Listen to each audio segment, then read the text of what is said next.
Bago pa man maging epektibo ang big-time oil price hike bukas, lampas na sa itinakdang price ceiling ng Department of Energy ang presyo ng produktong petrolyo sa ilang gasolinahan.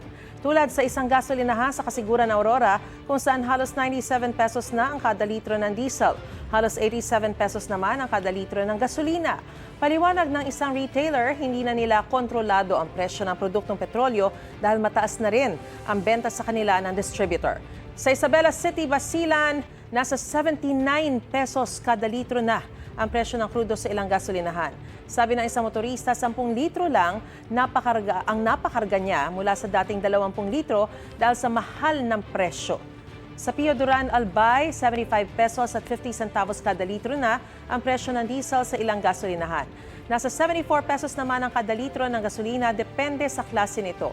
Ang ilang gasolinahan sa Malolos, Bulacan, 4 na beses nagtaas ng presyo ng produktong petrolyo nitong nakaraang linggo. Ayon sa DOE, hindi dapat lalampas sa 76 pesos at 50 centavos ang kada litro ng gasolina hanggang mag-oil price hike bukas.